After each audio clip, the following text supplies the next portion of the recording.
Welcome back to Liminal Journeys. I'm your host, Easton Sanders. You're about to meet John, a man who, for as long as he can remember, has frequently been taken from his bed at night and transported across the universe. As he struggles to understand why this is happening, he begins to uncover a shocking truth about his own identity and his connection to the mysterious beings that have abducted him.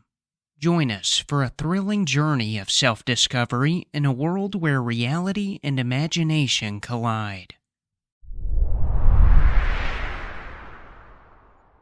John was a man with a secret. Every night he was taken from his bed, transported across the universe, and subjected to inexplicable experiments. He had no idea why or how it was happening, but he knew this was real. He could feel the cold metal of the spaceship, hear the buzz of the instruments, and smell the sterile air. But every time he woke up, he couldn't remember anything beyond that point. As the years went by, John became obsessed with his abductions. He started keeping a dream journal and even installed cameras in his room, hoping to capture evidence of the strange beings who were taking him. He spent long hours researching extraterrestrial life, just trying to make sense of the visions that haunted his dreams. One day, he decided to confide in his mother. They'd always been very close, and he hoped that she would have some insight into what was happening to him. But when he shared his experiences, her expression turned to one of fear. "John, you can't talk about that," she said. "They're listening. They're always listening." John was taken aback. He had never seen his mother so frightened before, but he pressed onward.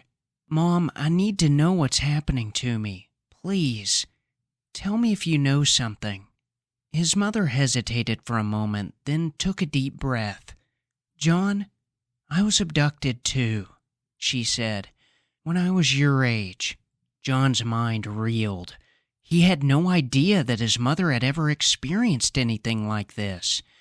"What happened?" he asked. "I don't remember much," she said, her voice trembling. "But I know that they did something to me. I think they impregnated me." John's heart raced. "What does that mean?"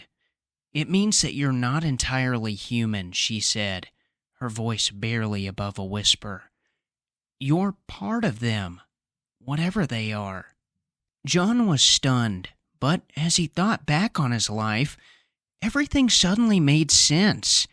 The strange visions, the psychic abilities, and the feeling of being different from everyone else.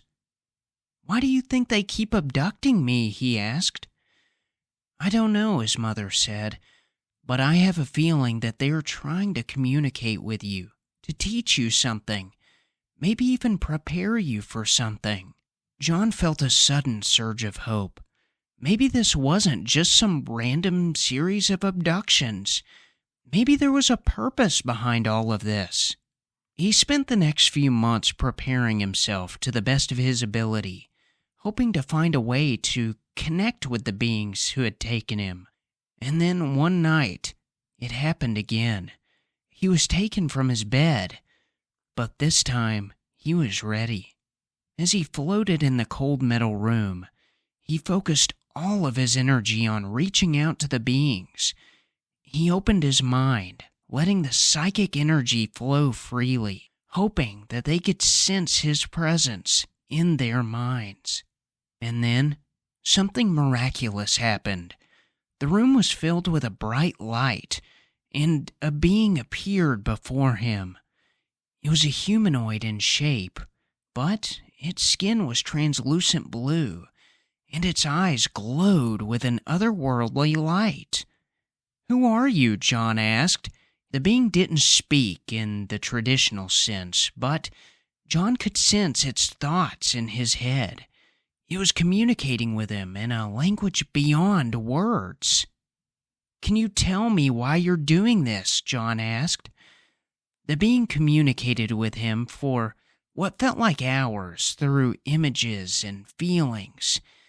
As John communicated with the being, he began to understand that the aliens were trying to create a hybrid race, one that could bring together the best qualities of humans and their own species. He was one of the first created in this experiment, and the aliens were studying him to see how he would develop and grow. John was overwhelmed by the information he had received.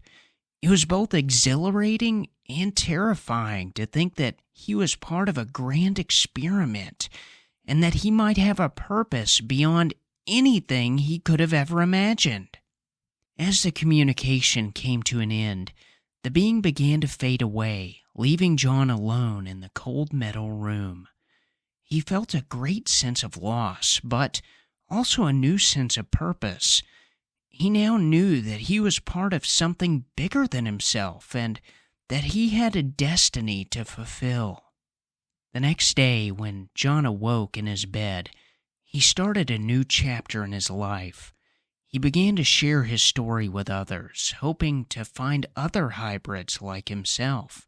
He wanted to create a community, a place where others like him could come together and share their experiences. He also started working on his psychic abilities, trying to hone his skills so that he could communicate with his intergalactic family more effectively. Over time, John's community grew. He met other hybrids from around the world, and they shared stories and experiences that were eerily similar to his own. Together, they formed a network, a web of people that were all linked by their connection to the aliens. As time went on, John began to see glimpses of the future. He had a sense that something big was coming, that the aliens were preparing him for a massive change on Earth. He didn't know what it was, but he knew that him and his fellow hybrids would play a crucial role in whatever was to come. As John looked up at the stars, he felt a sense of awe and wonder. He knew that he was part of something bigger than himself, something that stretched across the galaxy and beyond. He was ready to embrace it. He committed himself entirely to whatever was coming. Really makes you wonder what's coming, doesn't it? What exactly has he committed himself to? Can you imagine being so devoted to something so unknown? Thanks for listening. If you enjoyed tonight's story, please consider rating and reviewing the podcast and sharing it with your friends. If you have a story you would like to hear me share, you can find my email address in the description.